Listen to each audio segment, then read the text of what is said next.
Welcome to Amplifying Leadership and Tip Thursday with Tara. I am Tara Lehman, a partner, coach, and consultant at Twin Life Coaching and Business Services, of which, of course, Amplifying Leadership is a division. I hope to bring you some information for a key takeaway you can use to build, enhance, or grow your leadership skills with Tip Thursday with Tara. I'm sure most people have all been in that meeting where there might be two or more team members who start to disagree, and before long there's yelling and a fighting match. And that, of course, usually ends in someone stopping the meeting with nothing has been done, and it's ended until, quote unquote, everybody calms down. You may even have team members who aren't in a meeting that have these issues as well. I'm here to tell you something. Conflict between team members is okay if it's handled correctly. And this has a lot to do with the values and culture you create within your organization. So I'm going to use the conflict within a team as the example today. But when it's managed well, conflict is good and can be very eye-opening for ideas and thoughts you may not have had. All right, so the first thing I suggest if you're going to talk to people about having differences of opinion is to make sure that you have rules around that, especially if you've been in that yelling, screaming match, or maybe someone's fist hit the table and you were fearing of violence. You want to create rules. So the first rule might be, everybody, if we disagree, no yelling or screaming or pounding on the desk or slamming of doors is welcome. And that goes against the behavior policy and will be disciplined. We welcome conflict is the next rule. We welcome good constructed conflict because it allows you to see differences of opinion. Another rule with that is we will talk through it. We will not yell and scream about it. We will talk through it and we will listen to each other, respect each other and their different opinion than ours.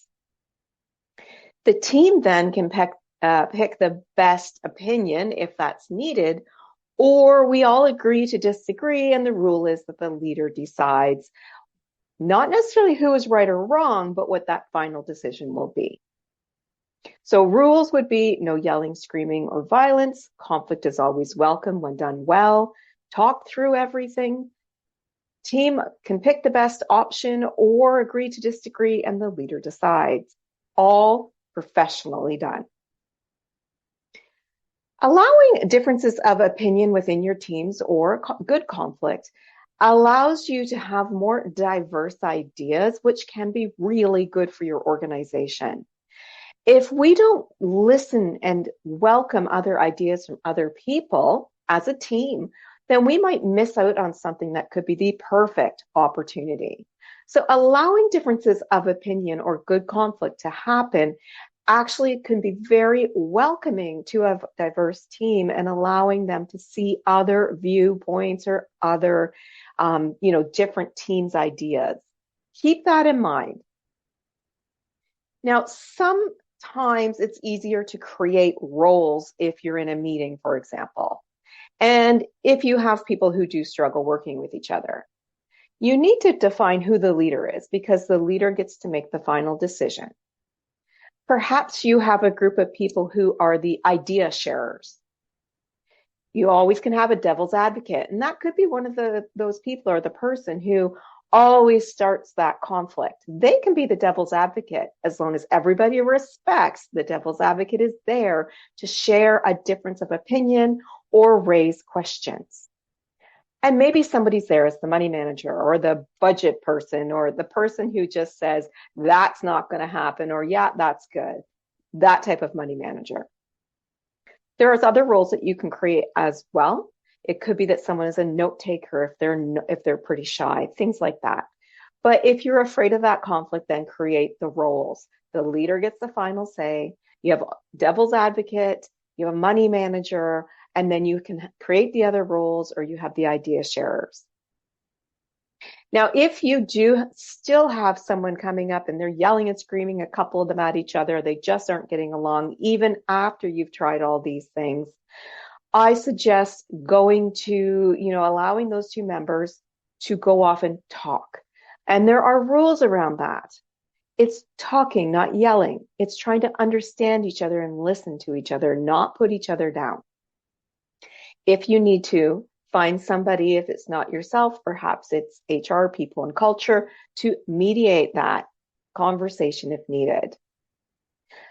So conflict within a team is not something that is a problem if managed well and everybody understands what we welcome as conflict or differences of opinion. Creating those rules helps us to create and even think about or welcome other ideas and thoughts, or perhaps even understanding the why behind somebody's disagreeing with you. Embrace good conflict as a team, but with the values of using respect for others, maybe creating those rules and roles if you need to help the team move forward with decisions or with the process. And the leader can have the final decision. It's a great thing to have good conflict if you do it correctly and you don't get it out of hand. All right. That is our Tip Thursday with Tara this week. Thank you for listening, and I hope you gained a key takeaway today. To learn more about our leadership division, including our community, please visit us at amplifyingleadership.ca, a Twin Life Coaching and Business Services division. To see all about us, you can find us at Twin Life Coaching and Business Services on Facebook, Instagram, LinkedIn, and our YouTube handle at Twin Life Coaching. Until next time, please be safe and be an amazing leader or leader to be.